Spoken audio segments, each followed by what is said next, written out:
তার সাথে সেক্স করতে গিয়ে তার পেনিস ছিঁড়ে।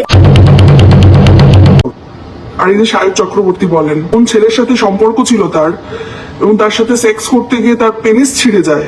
আমি কি শুনছি, সায়কের পান্টু ছিঁড়ে চলে গেল? আরে সায়ক তো আছে না গেছে? বাবা তুই বেঁচে আছিস এখন কি করে? দেখো বন্ধুরা, তোমাদেরকে একটা কথা বলি, আজকে কোনো রোস্ট ভিডিও হবে না, জাস্ট আজকে রিভিউ ভিডিও হবে আর এক্সপোজ। কারণটা কি, তোমার টাইটেল এবং ট্রেলার থেকে ভিডিওর মধ্যে বুঝে গেছো আজকে ভিডিওটা কি হতে চলেছে।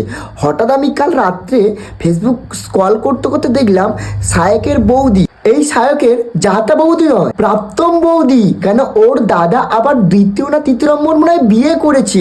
তাই সেই বৌদি কাল রাত 11টা থেকে 11:30টার মধ্যে লাইভে এসে কি বলেন একটু তোমরা কষ্ট করে শুনে নাও। হ্যাঁ, সব্যসাচীকে বিয়ে করার আগে আমার বিয়ে ছিল। সব্যসাচীর বহু মেয়ের সাথে অ্যাফেয়ার। এবারে নাটকটা দেখুন। হ্যাঁ বৌদি, তোমার নাটকটা একটু পরিষ্কার পরিচ্ছন্ন খলসা খুলি ভাবে আমাদের সামনে একটু প্রেজেন্ট করে দেখাও যে তুমি কি জানো, তার মধ্যে কি আছে না গেছে, না ওটা আছে না ওটা ফেক না রিয়েল, সব কিছু আমাদের কাছে সামনে তুলে ধরো। আমি একটু তার মধ্যে থেকে তোমাদেরকে রিপ্লাই দেবো। আমার সব্যসাচীর সাথে যখন পরিচয় তখন ওর অলরেডি এক্স গার্লফ্রেন্ডস প্রচুর এক্সিস্ট করছে। তার পুরোনো এক্স গার্লফ্রেন্ডের সাথে ও সেক্সুয়াল কিছু ভিডিও তুলে রাখতো। তাহলে বন্ধুরা, এখানে হচ্ছে সায়কের প্রাক্তন বৌদি এখানে কি বোঝাতে চাইছে তোমরা অবশ্যই বুঝে গেছো, মানে সায়কের দাদা কতটা অশ্লীল বাজে পরিমাণের ব্যবহারের দিক দিয়ে সব কিছু বাজে ছিল। মানে একটা মানুষকে ঠকিয়ে আরেকটা মানুষের কাছে কত বাজে ব্যবহার করে আরেকটা মানুষের কাছে গিয়ে তাকে বিয়ে করেছে। তাহলে ভাবো, যেগুলো আমাকে দেখাতো লোককে দেখিয়ে সেক্স করতে হবে। আচ্ছা তাই নাকি বৌদি, মানে এইটা তোমাকে বলেছিল?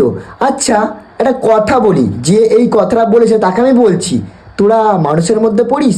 মনে হয় তো পড়িস না। হচ্ছে ভালো নয়, তোরা হচ্ছে মানুষের পর্যায়ে পড়িস না, তোরা হচ্ছে মানে কি জঙ্গলির পর্যায়ে পড়িস। জঙ্গলি জানোয়ার যেরকম হয় ওর পর্যায়ে পড়িস। ওই জন্য ওইসব ব্যবহার করে একটা মেয়েকে বলো যা নারী জাতিকে অপমান করেছিস তোর। ফ্যান্টাসি, অন্য মেয়েকে শুয়ে সেক্স, সেটা আমাকে দেখতে হবে, আমায় ভিডিও করতে হবে। আর এই যে সায়ক চক্রবর্তী বলেন কোন ছেলের সাথে সম্পর্ক ছিল তার এবং তার সাথে সেক্স করতে গিয়ে তার পেনিস ছিঁড়ে যায়। বলছি যে ভাই তোর কি অবস্থা, মানে এমন মানে হয়েছে, মানে এত গোপ করেছিস যে তোর মানে সান্টু বেড়ে হান্টু বেড়ে সান্টু সমাজ এছাড়া কাপি হতা মানে ঠিক আছে তো ওটা?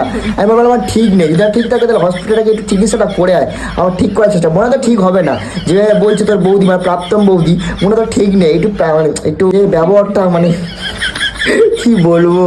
ঠিক আছে, মানে প্যারিস মানে তোর এটা ঠিক আছে তো ভাই, একটু বল না তো হসপিটালে যা, আমি যাচ্ছি তোকে ভর্তি করে দেবো, ঠিক আছে?